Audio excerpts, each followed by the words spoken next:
back to the channels. My name is Thomas Fletcher and I'm the host of both the LCSW network and the Military Social Work Network. If you're new to my channels, please do me a favor by smashing that like button, by subscribing to the channels, and by sharing this video with your social work colleagues and friends. The purpose of both of these channels is to create a community of hope and support where social workers can come for relevant news, information, and inspiration. Well, welcome back to another episode of Ask a Military Social Worker. So, this video is specifically for my prospective social work students, MSW students and interns, specifically those of you that are entering, either you will be entering your first year or even you're finishing your first year as an MSW student. So the question that we're answering is, what is the best pathway to becoming a military social worker? In my humble, first of all, if you're new to the channel, welcome. If you're a returning viewer, welcome back.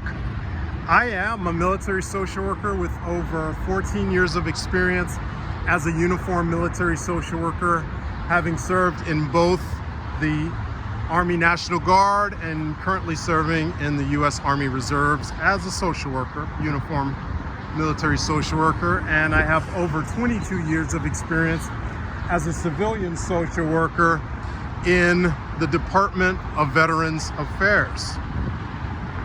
So, my opinion is, if you are an MSW student, I highly encourage you to consider a second-year field placement at the Department of Veterans Affairs in one of our hospitals or vet centers. Why do I say this? Why do I make this suggestion? First of all, and I only learned this as a social work practicum instructor, you know, maybe 20 years ago, almost 20 years ago, but the Department of Veterans Affairs is one of the few agencies that actually provides a paid stipend for second-year MSW students.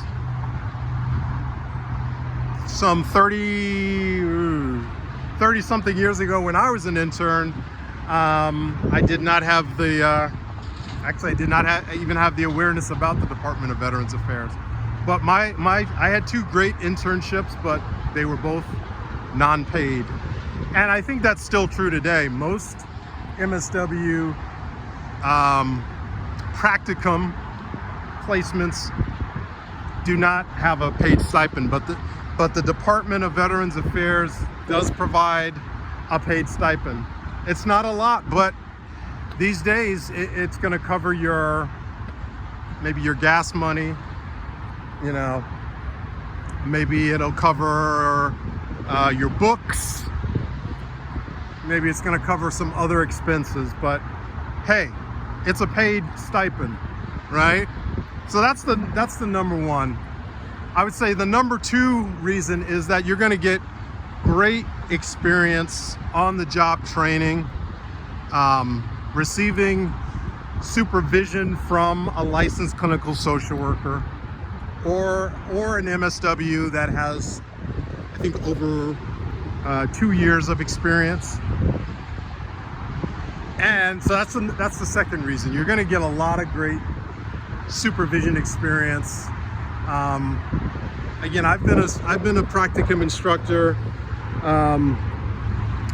with MSW interns now for almost 20 years, on and off for almost 20 years. And our interns, they get experience in mental health with our mental health programs. Our interns get experience learning about medical social work, all of the different housing programs that the VA provides, things like HUD-VASH, grant per diem, some mental health programs like the domiciliary or mental health residential rehab treatment program, trauma recovery services, inpatient mental health, all the different other mental health recovery programs like psychosocial rehab and recovery centers, trauma recovery services, mental health clinics, caregiver support programs, substance use disorder programs. I mean, the VA is a really comprehensive agency, and the VA, the Department of Veterans Affairs, is also the largest employer of master level social workers. I believe as of 2026 we employ approximately 20,000 master's level social workers across the country. Reason number 3 why you should consider an MSW practicum at the Department of Veterans Affairs is direct hiring. So upon completing your second year placement, practicum experience, internship at the Department of Veterans Affairs, you become an alumni of a very select number of social workers who can apply for what we call direct hiring positions, meaning you are bypassing all of the competitive hiring practices that social workers that do not go through our healthcare trainee program or internship program.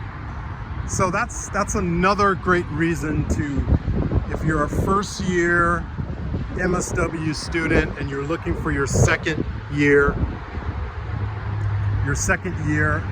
practicum experience, strongly consider applying for your second year practicum at the Department of Veterans Affairs. Just in case I did not say this at the beginning, I think I did not say this, but this video is not being endorsed, sponsored, or promoted by the Department of Veterans Affairs or by any other governmental agencies. The views and opinions stated in this video are mine alone. All right, so I'm just speaking as this is just the LCSW network and the Military Social Work Network making these opinions. I am not speaking on behalf of the Department of Veterans Affairs. So I just want to make sure that that is clear. I really enjoy supervising MSW interns as a LCSW who works for the Department of Veterans Affairs. It's really fulfilling. It keeps me on my toes, and my practice, something that I take very seriously is concept of cultural humility. So when I work with interns, I let them know, like, hey, I want to hear what you're learning in your classes, so that I can continue to be a lifelong learner. And of course, continuing education is something that all licensed professionals have to engage in, including LCSWs, But it's always fun to hear about new concepts that the interns that I'm working with, that I'm supervising, that they're learning, so that I can continue to grow as a licensed clinical social worker. So these are my reasons why people should consider a practicum experience at the Department of Veterans Affairs. If you are an LCSW and you supervise interns, what are your reasons for inviting prospective MSW students to consider a second year internship at the Department of Veterans Affairs? And if you think that social workers should not, I'd love to hear those opinions also. But I think I'm going to stop right there. I want to thank you all for watching this video. For all the social workers and other licensed mental health professionals, thank you for the work that you do every day. For your clients, for your agency, and for the profession. Please continue to support each other and yourselves. Bye for now.